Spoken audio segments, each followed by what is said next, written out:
नमस्कार, हाय, hello everyone. आप सब कैसे हो? उम्मीद करता हूं आप सभी प्यारे मित्र एकदम मस्त होंगे। मैं विकास कटारिया स्वागत करता हूं विकास कटारिया एजुकेशन में। प्यारे दोस्तों, आज की ये क्वेश्चन सीरीज काफी इंपॉर्टेंट क्वेश्चन सीरीज होने वाली है। आपकी एग्जाम के पॉइंट ऑफ व्यू से काफी इंपॉर्टेंट क्वेश्चन सीरीज होगी। तो प्रत्येक क्वेश्चन आज की क्वेश्चन सीरीज का काफी इंपॉर्टेंट हो जाएगा आपकी एग्जाम के पॉइंट ऑफ व्यू से। तो प्यारे दोस्तों, प्रत्येक क्वेश्चन को अच्छे से समझते चलना है और हर एक क्वेश्चन का जवाब आपको खुद से भी देना है। आपको ये चेक करना है कि आपको इस प्रकार के क्वेश्चन आते हैं या नहीं आते हैं, यानी खुद का भी एनालिसिस यहां भी करते जाना है। तो प्यारे दोस्तों, शुरुआत करते हैं हमारी क्वेश्चन सीरीज की। ये जो क्वेश्चन सीरीज है आपके लिए काफी इंपॉर्टेंट है, तो मैं आपसे ये रिक्वेस्ट करूंगा कि आप खुद से जरूर से इसका जवाब देना, ठीक है। क्लास को यानी कि हमारी क्वेश्चंस को आगे बढ़ाने से पहले एक बहुत ही प्यारे से मोटिवेशनल कोट को देखते हैं। प्यारे दोस्तों, कि जो अपने कदमों की काबिलियत पर विश्वास रखते हैं वो ही अक्सर मंजिल पर पहुंचते हैं। जो अपने कदमों की काबिलियत पर विश्वास रखते हैं वो ही मंजिल पर पहुंचते हैं। आपको खुद के ऊपर विश्वास रखना होगा, एक आत्मविश्वास बनाना होगा कि हाँ मैं ये कर सकता हूं, है ना। कभी भी आपको ये नहीं बताना है कि मैं ये काम नहीं कर सकता। कठिनाइयां आएंगी, परेशानियां आएंगी, है ना। जितनी भी कठिनाइयां आए, परेशानियां आए, उनको क्या करना है, आपको सोल्व करना है और आगे बढ़ते जाना है। खुद पर इतना आत्मविश्वास रखो कि किसी भी प्रकार की कोई भी प्रॉब्लम हो जाए, समस्या हो जाए, आप उसका समाधान करके आगे बढ़ते रहो। तभी तो कहते हैं कि जिसको अपने कदमों की काबिलियत पर विश्वास होता है अक्सर वो ही मंजिल पर पहुंचते हैं। प्यारे दोस्तों, जितनी भी प्रॉब्लम्स आए, जितनी भी कठिनाइयां आए, उनका आप डट करके सामना कीजिए। तभी तो कहा जाता है परेशानियों से डर कर नहीं डट कर सामना किया जाता है। जो डट जाता है वो ही आगे बढ़ जाता है। तो चलो इसी सुनहरे शब्दों के साथ में हम हमारी क्लास की शुरुआत करते हैं। प्रत्येक क्वेश्चन का जवाब आप खुद से भी यहां पे देना। प्यारे दोस्तों, यहां पे क्वेश्चन नंबर फर्स्ट है, ऑफ्थेल्मोलॉजी किसका अध्ययन है? ऑफ्थेल्मोलॉजी किसका अध्ययन है? ऑप्शन नंबर ए है यहां पे आंख का, ऑप्शन बी है यहां पे हृदय का, ऑप्शन सी है यहां पे हड्डियों का, या फिर ऑप्शन डी है यहां पे दांतों का। खुद से जरूर से जवाब देना। तो प्यारे दोस्तों, अगर आपका जवाब यहां पे ऑफ्थेल्मोलॉजी के लिए, एक सेकंड, यहां पे यदि आपका जवाब बन जाता है ऑप्शन नंबर ए, यानी आंख का अध्ययन क्या कहलाता है? यहां पे ऑफ्थेल्मोलॉजी कहलाता है। एक बात यहां पे याद रखना जो काफी इंपॉर्टेंट बात बन जाती है, ये तीनों चारों काफी इंपॉर्टेंट है, ठीक है। सबसे पहले मैं आपके एग्जाम के लिए बता दूं, आपके रीट एग्जाम के लिए बता दूं, एक स्टडी से संबंधित क्वेश्चन जरूर पूछा जाएगा। स्टडी का मतलब है लॉजी वाला क्वेश्चन जरूर पूछा जाएगा, है ना। ये जो लॉजी देख रहे हो ना, यानी कि अध्ययन करना, ये क्वेश्चन जरूर पूछा जाएगा, ठीक है। तो आपको जितने भी यहां पे मैं लॉजी बताऊंगा अपनी टेस्ट सीरीज के अंदर, क्वेश्चन सीरीज में सारी लॉजी को तैयार कर लेना है, यस और नो, ठीक है।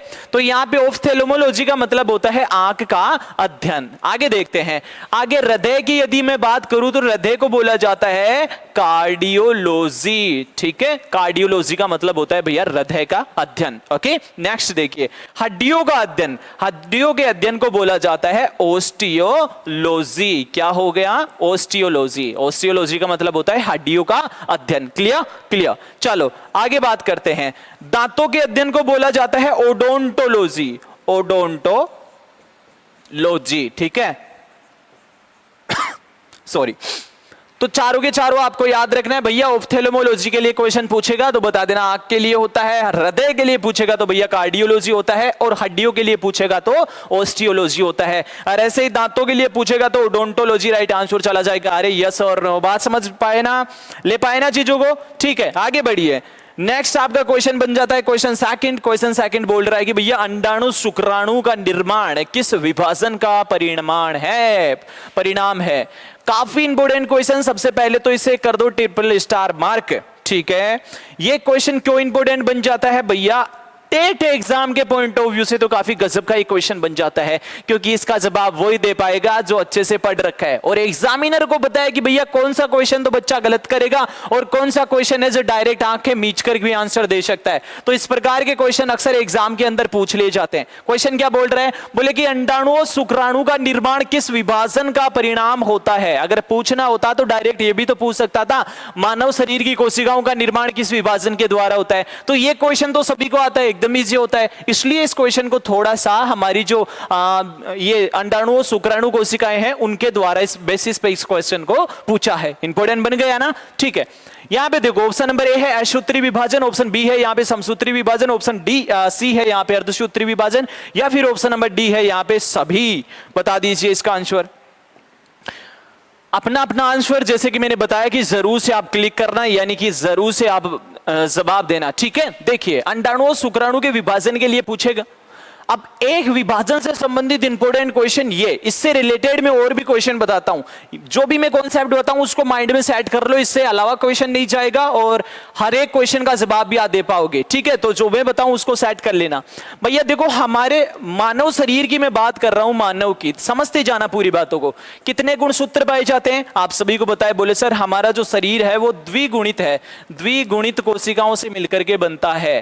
कहने का मतलब है 2n द्विगुणित कोशिका होती है। द्विगुणित का मतलब समझ गए ना, केंद्र के अंदर कितने गुणसूत्र उपस्थित होते हैं, द्विगुणित गुणसूत्र होते हैं। और मानव के अंदर गुणसूत्र कितने होते हैं, द्विगुणित गुणसूत्र का मतलब हो गया 46 गुणसूत्र पाए जाते हैं। यस और नो, 46 गुणसूत्र, या फिर मैं क्या बोल दूं 23 जोड़ी गुणसूत्र पाए जाते हैं मानव शरीर में। समझ पा रहे हो ना बात को, ठीक है। आगे बढ़ो। अब यहां पे देखिए जितनी भी हमारी मानव के शरीर की कोशिका है ना, जितनी भी मानव शरीर की जो सेल्स हैं उनके यदि मैं डिवीजन की मैं बात करूं, विभाजन की यदि मैं बात करूं, हमेशा और हमेशा समसूत्री विभाजन होगा। इस बात को नोट कर लेना। यदि मैं यहां पे मानव शरीर की प्रत्येक सेल के बारे में यहां पे डिस्कस करूं तो याद रख लेना हमेशा और हमेशा कैसा विभाजन होगा भैया, समसूत्री विभाजन होगा, समसूत्री विभाजन होगा। बोले सर इसका मतलब तो डायरेक्ट जवाब हो गया ना कि अंडाणु और शुक्राणु भी समसूत्री विभाजन के द्वारा बनते हैं। नहीं भैया, इसमें थोड़ा सा लॉजिक है। क्या मैंने कहा, प्रत्येक कोशिका, अब प्रत्येक में से 2 कोशिकाएं निकाल देना, प्रत्येक कोशिका में से 2 निकाल देना, एक अंडाणु को अलग कर देना, एक शुक्राणु को अलग कर देना। ये जो अंडाणु और शुक्राणु का जो निर्माण होता है ना, याद रखना इन दोनों कोशिकाओं का जो निर्माण होता है अर्धसूत्री विभाजन के द्वारा होता है। अब की बार ये बात ले पाए या नहीं ले पाए, बात समझ गए ना। प्रत्येक कोशिका समसूत्री विभाजन, प्रत्येक में से 2 कोशिकाएं निकाल दो। जो मादा होती है उसकी जननी कोशिका अंडाणु कोशिका, और पुरुष की जो शुक्राणु कोशिका होती है वो अर्धसूत्री विभाजन के द्वारा निर्माण होता है। अर्धसूत्री विभाजन का मतलब समझ गए ना, 46 गुणसूत्र में से केवल अंडाणु और शुक्राणु कोशिका में 23 गुणसूत्र बचते हैं, यानी आधे गुणसूत्र होते हैं। अरे भैया ये जो होता है ना 46, इसको बोलते हैं द्विगुणित कोशिका। अरे भैया ये जो 23 बच जाते हैं इसे कहा जाता है अगुणित कोशिका। बताओ बात समझ में आ गई क्या, यस और नो। यानी गुणसूत्र 46 से कितने बच जाते हैं इन अंडाणु और शुक्राणु कोशिका, जिनको जननिक कोशिका कहा जाता है, 23 बच जाते हैं, यानी अगुणित बन जाता है। अब सीधी सी बात है, कॉन्सेप्ट आप खुद भी लगा सकते हो कि भैया अगर 46 से 23 हो गए, इसका मतलब कौन सा विभाजन हुआ होगा, अर्धसूत्री। हम खुद से देख सकते हैं गुणसूत्र कितने हो गए, आधे, और आधे गुणसूत्र किस विभाजन में होते हैं, अर्धसूत्री विभाजन में। तो राइट आंसर क्या चला जाएगा, अर्धसूत्री विभाजन। ठीक है, ठीक है, बोले सर ठीक है। आगे बढ़ो, नेक्स्ट क्वेश्चन देखते हैं। नेक्स्ट जो हमारा क्वेश्चन है, क्वेश्चन नंबर 3, निम्न में से किस कोशिकांग में प्रकाश एवं ऊष्मा रासायनिक दोनों ही क्रियाएं घटित होती हैं। ये लो, इसको कर दो ट्रिपल स्टार मार्क, ये आपकी एग्जाम के लिए काफी गजब का क्वेश्चन बन जाता है। इसमें देखो क्या बोला है, प्रकाश ऊर्जा और ऊष्मा रासायनिक ऊर्जा दोनों ही क्रियाएं यहां पर काम में आती है। कौन सा एक कोशिकांग होता है जिसके अंदर ये क्रिया घटित होती है, ये क्वेश्चन पूछा है। ऑप्शन नंबर ए है यहाँ पे लाइसोसोम, ऑप्शन बी है क्लोरोप्लास्ट, ऑप्शन सी है यहाँ पे माइटोकॉन्ड्रिया, और ऑप्शन डी है यहाँ पे राइबोसोम। जवाब दे दो। प्यारे दोस्तों देखो, एक इंपॉर्टेंट सी बात ध्यान से सुनना, ये जो क्वेश्चन सीरीज में लेकर के आया हूं आपकी रीट की एग्जाम के लिए है। और एक बात और मैं बता देता हूं, यहां विकास कटारिया एजुकेशन में, विकास कटारिया सर के साथ में एग्जाम तक, बिल्कुल एग्जाम तक यहां पे साइंस के क्वेश्चन सीरीज चलाऊंगा। प्रत्येक दिन हम यहां पे फिजिक्स, केमिस्ट्री और बायोलॉजी को साथ में टीचिंग मेथड्स के क्वेश्चन देखेंगे। डेली 30 क्वेश्चन करेंगे और एग्जाम तक करेंगे, यानी एक क्वेश्चन ऐसा नहीं छोड़ेंगे जो कि आपकी एग्जाम से बाहर निकल जाए। जबरदस्त प्रैक्टिस करेंगे, तो बने रहे हैं ना विकास कटारिया एजुकेशन के साथ में, यानी आपके अपने विकास कटारिया सर के साथ में। प्यारे दोस्तों वादा करता हूं इस प्रकार से साइंस को कवर कर लेंगे, एक क्वेश्चन बाहर नहीं निकलने देंगे। लास्ट जो हमारी रीट की यहां पे एग्जाम थी और जो मेरे साथ में ऑलरेडी मेरे मित्र पढ़ रहे हैं उनको बताया कि हमारा स्कोर बहुत ही गजब रहा, शानदार तरीके से हमारी क्वेश्चन सीरीज का गजब का रिजल्ट रहा। इससे भी बेहतर है ना, इससे भी बेहतर गजब की एनर्जी के साथ में अब की बार एग्जाम तक यहां पे हम क्या करेंगे, क्वेश्चन सीरीज देखेंगे बिल्कुल एग्जाम तक। जैसे ही आप ये वीडियो जो रिकॉर्डेड ये वीडियो होगा बस केवल और केवल आपको ये बताने के लिए कि अब से हमारी क्लास डेली लाइव आने वाली है, तो आप विकास कटारिया एजुकेशन को सब्सक्राइब कर लीजिए और बेल आइकन को प्रेस कर लीजिए। एक भी क्लास आपसे मिस नहीं होनी चाहिए, बस मेरे साथ में बने रहना। साइंस के लिए टेंशन छोड़ दो, गजब की क्वेश्चन सीरीज की गजब की प्रैक्टिस मैं आपको कराने वाला हूं, ये मेरा वादा रहा। साइंस के अंदर आपका सिलेक्शन पक्का, इतना मेरे पे विश्वास करना। ओके ओके, तो प्यारे दोस्तों देखो इसका आंसर देखते हैं यहां पे कि निम्न में से किस कोशिकांग में प्रकाश एवं ऊष्मा रासायनिक दोनों ही क्रिया घटित होती हैं। गजब का क्वेश्चन है, सेल बायोलॉजी का क्वेश्चन है। देखो तो यहां पे राइट आंसर क्या चला जाएगा, ऑप्शन नंबर बी चला जाएगा, यानी क्लोरोप्लास्ट चला जाएगा। क्लोरोप्लास्ट को क्या कहा जाता है, हरित लवक कहा जाता है, हरित लवक कहा जाता है। ठीक है, हरित लवक में आप सभी को बताया कि भैया फोटोसिंथेसिस की क्रिया कंप्लीट होती है, प्रकाश संश्लेषण की क्रिया कंप्लीट होती है। अब प्रकाश संश्लेषण की क्रिया में क्या होता है आप सभी को पता है ना भैया, पादप प्रकाश ऊर्जा को ग्रहण करते हैं, प्रकाश को क्या करेंगे, ग्रहण करेंगे और इसको किस में परिवर्तित कर देते हैं भैया, रासायनिक ऊर्जा के अंदर परिवर्तित कर देते हैं। करते हैं कि नहीं करते, प्रकाश ग्रहण करके रासायनिक ऊर्जा में भोजन बनाने के काम में लेते हैं। ये क्रिया क्या होती है, फोटोसिंथेसिस, प्रकाश संश्लेषण होती है ना। इसका मतलब है प्रकाश ग्रहण करना और रासायनिक ऊर्जा के अंदर, ऊष्मा के अंदर उसको परिवर्तित कर देना, ये किसका काम होता है, ये क्रिया चलती है हरित लवक में, क्लोरोप्लास्ट में। अरे यस और नो बात समझ गए क्या, ठीक है। प्रत्येक ऑप्शन के बारे में भी हम डिस्कस कर लेते हैं। यहाँ पे लाइसोसोम, लाइसोसोम आत्मघाती थैली कहलाता है, ठीक है। और ये क्या है, यहाँ पे माइटोकॉन्ड्रिया जो कि हमारी कोशिका का शक्ति गृह होता है, राइबोसोम जो कि प्रोटीन संश्लेषण करने का कार्य करता है।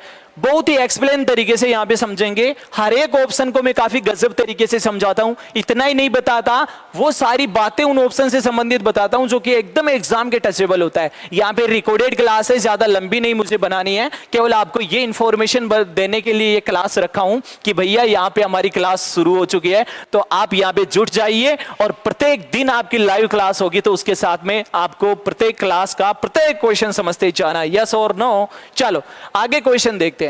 नेक्स्ट क्वेश्चन है क्वेश्चन नंबर 4, नाइट्रोजन विशेष तत्व किसमें पाया जाता है। यह भी सेल बायोलॉजी का क्वेश्चन है। ऑप्शन नंबर ए है यहां पे कार्बोहाइड्रेट, ऑप्शन बी है यहां पे वसा, ऑप्शन सी है यहां पे प्रोटीन, ऑप्शन डी है यहां पे उपरोक्त सभी। क्वेश्चन पूछा है अरे कि भैया जो नाइट्रोजन विशेष तत्व होता है, यानी जो नाइट्रोजन तत्व होता है वो किसमें पाया जाता है, ये आपको जवाब देना है। तो राइट आंसर क्या चला जाएगा, राइट आंसर यहां पे चला जाएगा ऑप्शन नंबर सी, ठीक है।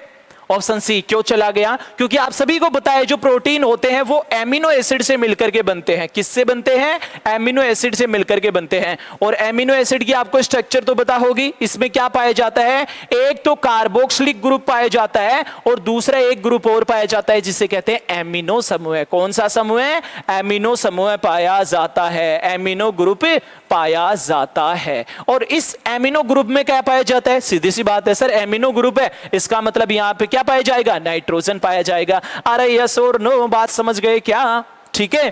तो सीधी सी बात आपको समझ में आ गई होगी, है ना, कि जो एमिनो एसिड होते हैं उसमें एमिनो ग्रुप पाए जाते हैं और इस एमिनो ग्रुप के अंदर नाइट्रोजन तत्व पाया जाता है। इसका मतलब ये एमिनो एसिड जो होते हैं, अब ये बात तो आप सभी को पता है कि भैया जो एमिनो एसिड होते हैं वो एकलक इकाई होती है, एकलक इकाई होती है। किसकी एकलक इकाई होती है, बोले सर प्रोटीन की होती है। एकलक इकाई क्या होती है, अरे भैया वह छोटी से छोटी इकाई जो कि रिपीट हो करके किसका निर्माण कर दे, पॉलीमर का निर्माण कर दे, बहुलक का निर्माण कर दे। इसका मतलब है amino acid amino acid amino acid amino acid ऐसे मिलते हैं और किसका निर्माण कर देते हैं, प्रोटीन का निर्माण कर देते हैं। क्वेश्चन क्या बोला, नाइट्रोजन तत्व है। एमिनो एसिड में क्या पाया जाता है, एमिनो ग्रुप, क्या एमिनो ग्रुप जिसमें क्या होता है, नाइट्रोजन। ये एमिनो एसिड मिलकर के किसका निर्माण करते हैं, प्रोटीन का। अब बताओ बात को भूलोगे क्या, नहीं भूलना है ना, बिल्कुल भी नहीं भूलना है, ठीक है, इतना आप याद रखना। अब एमिनो एसिड एग्जांपल के लिए जैसे ग्लाइसिन हो गया, सीरीन हो गया, इस प्रकार से क्या हो जाते हैं, एमिनो एसिड हो गए, जो कि प्रोटीन का निर्माण करते हैं। नेक्स्ट क्वेश्चन देखिए, क्वेश्चन नंबर है यहाँ पे 5। भैया उत्सर्जन के आधार पर मनुष्य किस प्रकार का प्राणी है? ओए होए होए होए होए, काफी गजब का क्वेश्चन, माइंड ब्लोइंग। मैं कह रहा हूं ना, ऐसे ही क्वेश्चन पूछेंगे, ऐसे ही एग्जाम में आने वाले हैं। बस आपको जो बातें बताई जाए लपेटते चलो और सीखते चलो। यस और नो? बोल रहा है कि भैया उत्सर्जन के आधार पर मनुष्य किस प्रकार का प्राणी है? ऑप्शन नंबर ए है यूरियोटैलिक, ऑप्शन नंबर बी है यहाँ पे यूरिकोटैलिक, ऑप्शन सी है यहाँ पे अमोनोटैलिक, और ऑप्शन नंबर डी है यहाँ पे नन ऑफ दीज, यानी इनमें से कोई नहीं। राइट आंसर क्या चला जाएगा? आपको पता होना चाहिए मनुष्य कौन सा प्राणी है। अब याद करो, देखो मैं आपको उत्सर्जन तंत्र में लेकर के जाता हूं। एक्सक्रीटरी सिस्टम आपने पढ़ा है? यस और नो? नहीं पढ़ा है ना? देखो मैं आपको एक चीज और बताता हूं। अगर आपको ये चाहिए कि भैया हमारे को सर एक काम और कर दो, ये जो थ्योरी की क्लासें हैं फिजिक्स, केमिस्ट्री, बायोलॉजी की, वो भी हमें साथ में सिखाते चलो, तो अगर आपका ये डिसीजन होगा कि सर ये भी थोड़ा थोड़ा सिखाते चलो, तो मैं क्रैश कोर्स के रूप में सुबह या शाम वाली क्लास में क्वेश्चन सीरीज तो चलेगी ही चलेगी, इसमें तो कोई पंगा ही नहीं है ना। उसके साथ में आपको मैं क्या करने वाला हूं, क्रैश कोर्स के रूप में यहाँ पे मैं आपको क्लास प्रोवाइड करा दूंगा। आपको बता देना है, अगर किसी को सीखना है तो मैं एक सिंगल स्टूडेंट के लिए भी सिखाऊंगा, पक्का वादा रहा। बस वो सिंगल स्टूडेंट क्लास में आकर के जरूर सीखे, क्रैश कोर्स के रूप में मैं आपको सिखाऊंगा, ठीक है। और यदि मेरा आपको कोर्स खरीदना है, ऑलरेडी एप्लीकेशन में आपको कोर्स मिल जाएगा, है ना। आपको डिस्क्रिप्शन बॉक्स में लिंक भी प्रोवाइड करा दी जाएगी, जहां से आप मेरा कोर्स खरीद सकते हैं। फिजिक्स, केमिस्ट्री, बायोलॉजी सब कुछ आपको मिल जाएंगे, साथ में टीचिंग मेथड्स मिल जाएगा। एक तरह से मैं बोलूं, या साइंस का पर्सनल खरीदना चाहो तो साइंस का खरीद लेना, और अगर आप पूरा का पूरा चाहिए आपको सिलेबस, तो वो रीट का पूरा खरीद लेना, ठीक है। तो आपको वो भी प्रोवाइड करा दिया जाएगा, सारे ऑप्शन आपके साथ में, आप इच्छा हो वो कर लेना। यस और नो? अब उत्सर्जन तंत्र में चलो। अब आपको पता है कि उत्सर्जन तंत्र में उत्सर्जन किसका होता है? बोले सर नाइट्रोजनी पदार्थ होगा। नाइट्रोजनी पदार्थ क्या होते हैं? अपशिष्ट पदार्थ होते हैं। जो ये नाइट्रोजनी पदार्थ होते हैं, इनका क्या किया जाता है? हमारे शरीर से बाहर त्याग कर दिया जाता है। यही होता है ना? ठीक है, यही होता है बिल्कुल। अब एक बात बताओ, ये जो मनुष्य होते हैं कौन से रूप का यहां पे उत्सर्जन करते हैं? बोले सर कौन से रूप का, मतलब एक बार बताओ। मतलब अमोनिया का करते हैं, यूरिया का करते हैं, या यूरिक एसिड का करते हैं? तीनों के तीनों क्या है? बोले सर तीनों नाइट्रोजन युक्त पदार्थ के से बने हुए क्या होते हैं? पदार्थ होते हैं। इसका मतलब इनमें से कौन सा करेंगे? तो याद रखना, जो मनुष्य होते हैं वो यूरिया का उत्सर्जन करते हैं। किसका उत्सर्जन करते हैं? यूरिया का उत्सर्जन करेंगे देवी और सज्जनों। देखो लेडीज एंड जेंटलमैन, यहां पे आप सभी को एक बहुत ही इंपॉर्टेंट बात पता होनी चाहिए। ट्रिपल स्टार मार्क नहीं, बल्कि 5 स्टार 5 सितारा क्वेश्चन की मैं बात कर रहा हूं। हमारा जो लीवर होता है, हमारा जो यकृत होता है, वो अमोनिया को, वो किसको? अमोनिया को यानी NH3 को यूरिया के अंदर कन्वर्ट कर देता है। किसमें? NH2CO NH2 के अंदर कन्वर्ट कर देता है, यानी यूरिया के अंदर कन्वर्ट कर देता है। बोले सर रुको रुको रुको, मैंने पूछा क्या हुआ? कि बोले सर एक बात बताओ, अमोनिया भी तो नाइट्रोजनी पदार्थ है। मैंने कहा हाँ बिल्कुल है।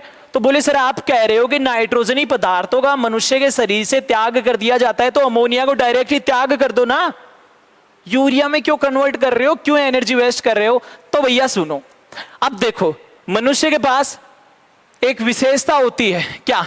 कि अमोनिया को किसमें कन्वर्ट कर दिया जाता है? यूरिया में। किसके द्वारा किया जाता है? लीवर के द्वारा।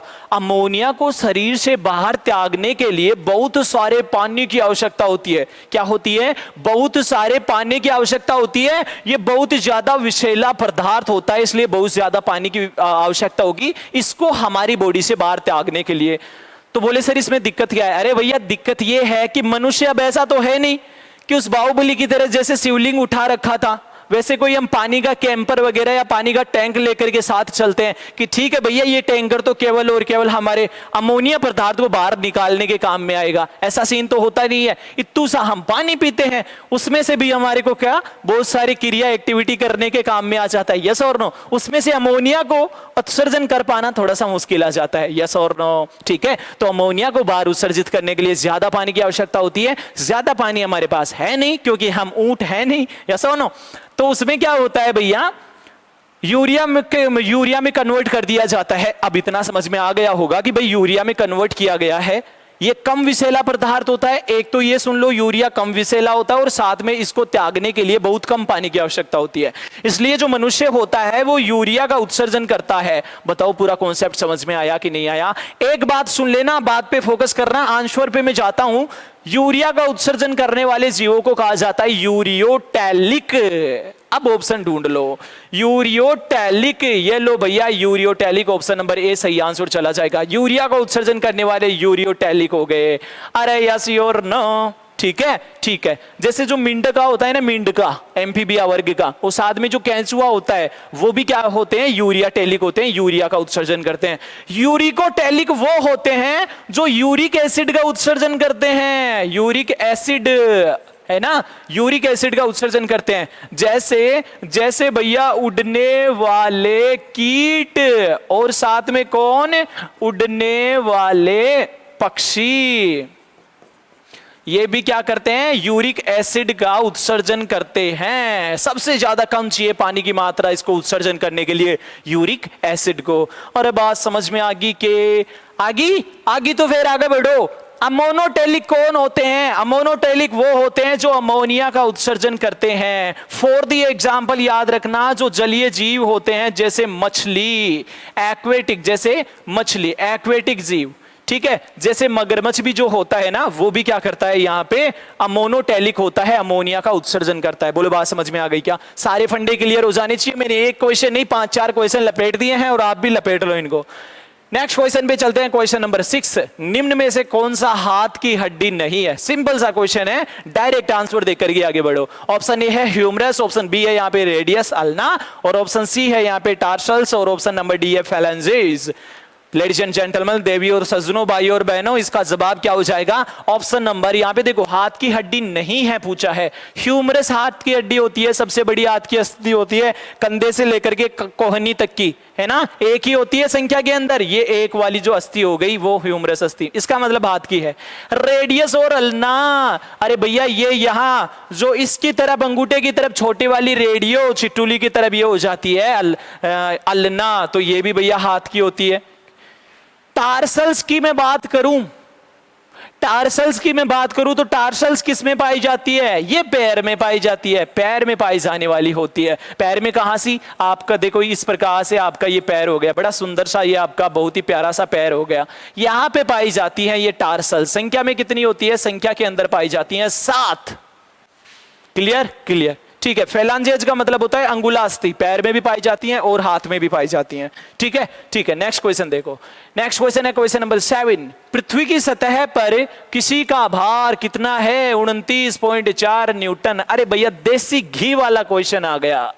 ओए होए होए होए, क्या क्वेश्चन बन रहा है कि भाई पृथ्वी की सतह पर 29.4 न्यूटन है और उसका द्रव्यमान कितना होगा? क्वेश्चन मास पूछा है भैया। ऑप्शन नंबर ए है 2 kg, ऑप्शन बी है यहाँ पे 3 kg, ऑप्शन डी सी है यहाँ पे 4 kg, और ऑप्शन नंबर डी है यहाँ पे 29.4 kg। ठीक है, आ जाओ फिर लपेट लो इस बात को। भार कितना दे रखा है पृथ्वी की सतह पर? बोले सर यहाँ पे वेट इज इक्वल टू दे रखा है हमारे को 29.4 न्यूटन। क्या ज्ञात करना है? बोले सर यहाँ पे मास ज्ञात करना है, ये लो मास ज्ञात करना है, द्रव्यमान ज्ञात करना है। फॉर्मूला कौन सा लगाओगे? बोले सर वेट दे रखा है, वेट वाला फॉर्मूला लगा देंगे।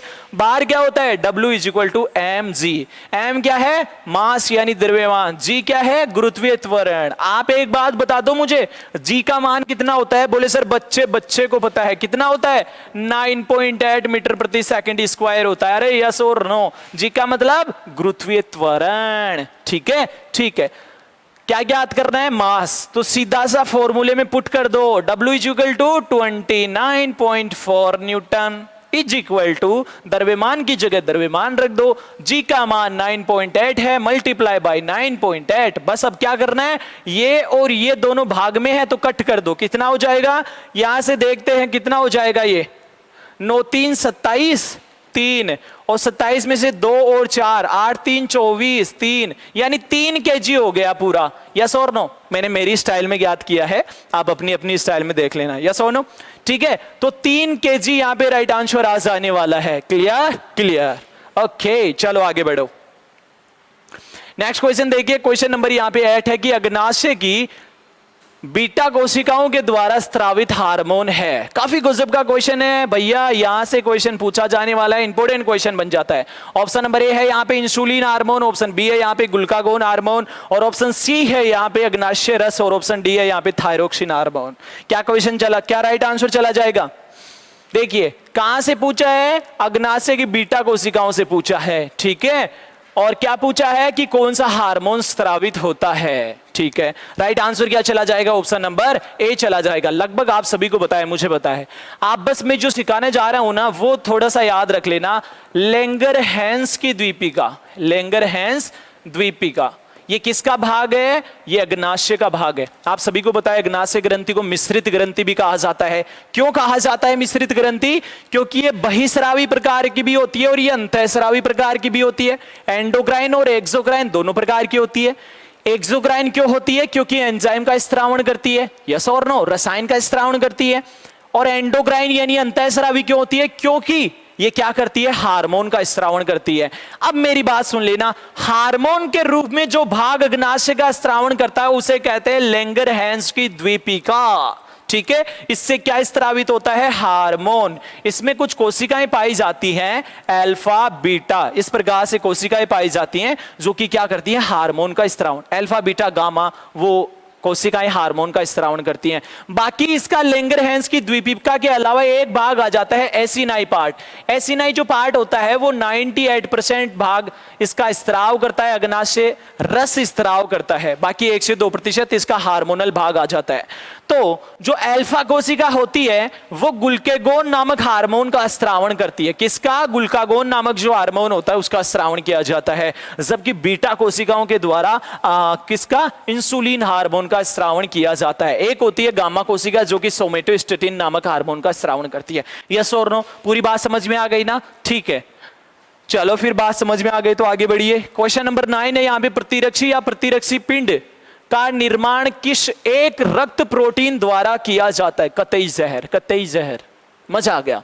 क्या पूछ रहा है कि जो एंटीबॉडी होती है उस किस प्रोटीन के द्वारा उसका निर्माण किया जाता है? ऑप्शन नंबर ए है एल्ब्यूमिन, ऑप्शन बी है यहाँ पे ग्लोब्यूलिन, ऑप्शन सी है यहाँ पे फाइब्रिन, ऑप्शन डी है यहाँ पे उपरोक्त सभी। देखो जो इनकी एंटीबॉडीज पढ़ा हुआ है ना पहले, उसको तो पता है किस प्रकार का कौन सा राइट आंसर चला जाएगा।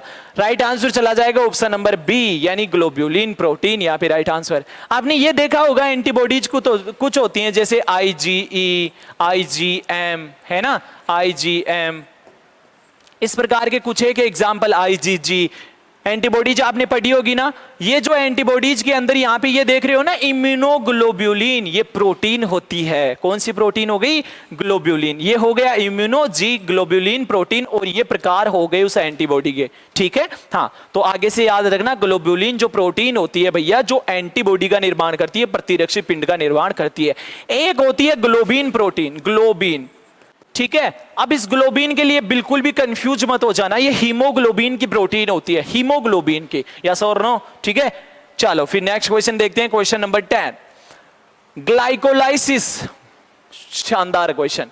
ग्लाइकोलाइसिस, अनोक्षी श्वसन, या फिर इसे मैं बोल सकता हूं किण्वन, या फिर मैं बोल दूं यहां पे ग्लाइकोलाइटिक एंजाइम्स कहां पाए जाते हैं? सारी की सारी ग्लाइकोलाइसिस अनोक्षी क्रिया होती है, ऑक्सीजन की आवश्यकता नहीं होती है। किण्वन ऑक्सीजन की अनुपस्थिति में, या फिर ग्लाइकोलाइटिक एंजाइम किसके लिए होते हैं? अनोक्षी क्रिया कंप्लीट करने में। सारी बातें आपको पता है। राइट आंसर बता दो। ऑप्शन नंबर ए है यहाँ पे जीव द्रव्य कोशिका द्रव्य में पाए जाते हैं, या फिर ऑप्शन बी है लवक या थाइलेकोइड्स में पाए जाते हैं, या ऑप्शन सी है यहाँ पे माइटोकॉन्ड्रिया में पाए जाते हैं, या फिर ऑप्शन डी है अंतःप्रदवी जालिका या लाइसोसोम या रिक्तिका में पाए जाते हैं।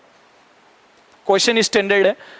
ये जो अनोक्षी क्रिया कहां पे होती है आप सभी को पता है, आप सभी को पता है यहाँ पे कहां पे हो जाएंगी? जीव द्रव्य या कोशिका द्रव्य के अंदर, ठीक है। जो श्वसनीय की होती है वो तो लवक या थाइलेकोइड्स में होती है, ओके। और जो यहाँ पे अनोक्षी जो यहाँ पे क्रिया होती है वो कहां पे होगी? जीव द्रव्य या कोशिका द्रव्य के अंदर हो जाएंगे। क्लियर? क्लियर। तो प्यारे दोस्तों ये थे आज के हमारे टॉप 10 क्वेश्चन काफी गजब के क्वेश्चन थे, एग्जाम के टेस्टेबल क्वेश्चन थे। इससे भी गजब के और इंटरेस्टिंग क्वेश्चन हम यहाँ पे विकास कटारिया एजुकेशन में, यानी आप मेरे साथ विकास कटारिया सर के साथ में आप जरूर देखोगे। आपको क्या करना है भैया, मेरे साथ में जुड़ जाना है। मैंने कहा कि एग्जाम, लास्ट एग्जाम के डे तक हम क्या करेंगे, साइंस की गजब की प्रैक्टिस करने वाले हैं। वादा रहा एक क्वेश्चन आपका रीट के इस साइंस वाले पार्ट के अंदर में गलत नहीं होने दूंगा। बस आप एक कंडीशन अप्लाई होती है कि आपको क्या करना है, मेरे साथ में बने रहना है। एकदम जामुन से जामुन, गुलाब जामुन से गुलाब जामुन क्वेश्चन हम देखेंगे, एक भी क्वेश्चन बाहर नहीं जाने देंगे। फुल्ली कॉन्फिडेंस के साथ हम बात करेंगे, ठीक है? ठीक है, तो प्यारे दोस्तों सब्सक्राइब कर लीजिए विकास कटारिया एजुकेशन को। मिलते हैं अगले वीडियो में, तब तक के लिए आप सभी प्यारे मित्र मस्त रहो, व्यस्त रहो, मोटिवेट रहो। थैंक यू सो मच प्यारे दोस्तों।